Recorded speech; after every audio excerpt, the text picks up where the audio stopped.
Ahojte, tak ako ste sa mali tie 3 roky bezo mňa? Ja som sa mal pomerne fajn, som sa aj učil a hej, prekvapivo ešte žijem, aj keď som hrozne dlho nebol aktívny, nič som netočil, ale teraz som späť a budem videá točiť pomerne pravidelnejšie.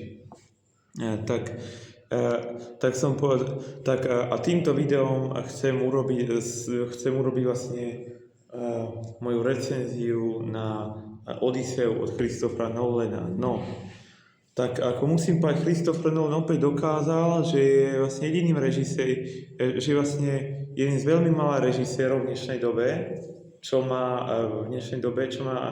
ako nemá zlý film. Christopher Nolan, Denis Villeneuve a Stanley Kubrick sú tí najznámejší režiséri, čo nemajú žiaden zlý film, a tu patrí aj Nolan. A Nolan dokázal, že jeden malý režisérov, ktorý dokáže vlastne prevrátiť vlastne staroveký mýtus do gigantického vizuálneho a filozofického vlastne zážitku. Jeho Odisea nie je len obyčajnou adaptáciou Homerovho eposu, je to vlastne taká temná, hmatateľná a neuveriteľne pohľcujúca štúdia celej ľudskej vytrvalosti a traumy z tej vojny, trojskej vojny, trojskej vojny a vlastne túžby po návratu domov. Vizuálny a zvukový triumf sa vlastne Nolan opäť vyhýbal zelenému plátnu, nejaké CGI tu nebolo a stavial na praktické efekty IMAX kamery. Napríklad ten Kyklop bol reálna bábka, reálny animatronik a tí ľudia, keď sa báli, tak to bolo, že vraj vlastne reálne, lebo nevideli tam bábka.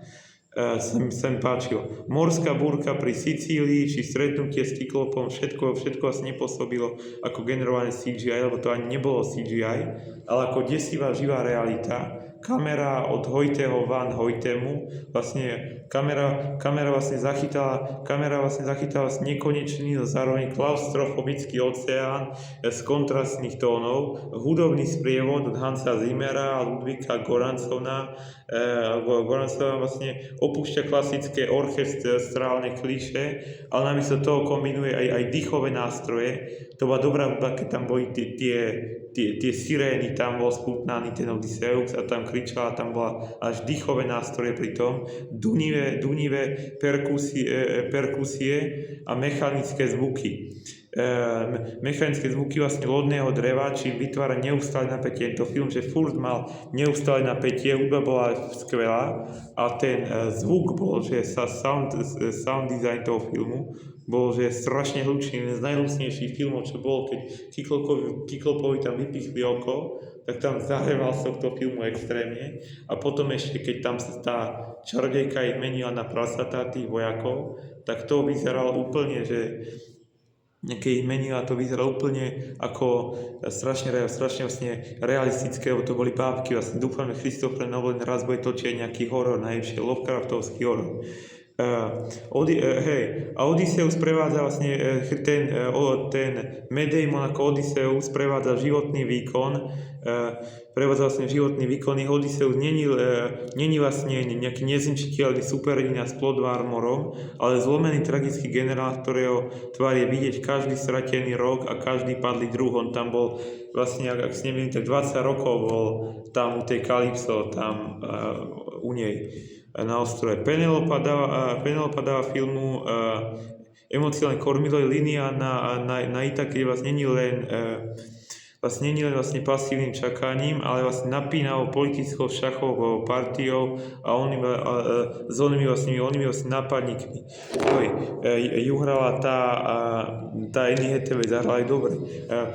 Nolanovská aj ten bol ešte dobrý, Tom Holland, jeho syn Odysseusov. Nolanovská práca s časom, on je vlastne najväčším režisérským triumfom, je vlastne nelineárna štruktúra.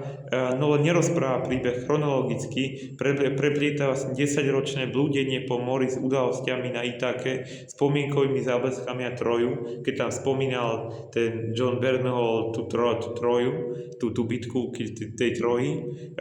On je vlastne 10 rokov na mori, tak pre diváka vlastne, a 10 rokov na môj a stále je to vlastne, stále sa to dá vlastne chápať, nie je to nejaké bordelové a chaotické.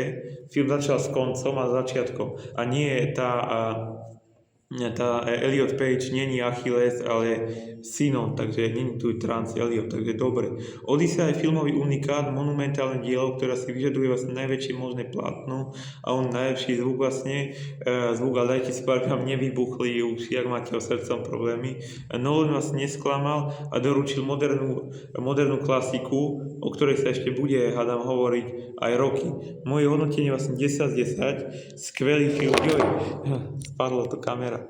Skvelý film bol Odyssea od Nolana a ak ešte u vás máte v kinách, tak odporúčam vám naň ísť do kina. Hej. Takže tak, toto je moja vlastne recenzia na Odysseu. Vy mi dajte aj do komentáru váš názor na Odysseu, za mňa reálne kvalitný film, zatiaľ asi najlepší film tohto vlastne roka, ale príde ešte Duna 3, čo môže byť lepšia. Dajte mi, či sa vám páčila Odyssea alebo nie. A tak uvidíme sa u ďalšieho videa, čo bude hádam skôr.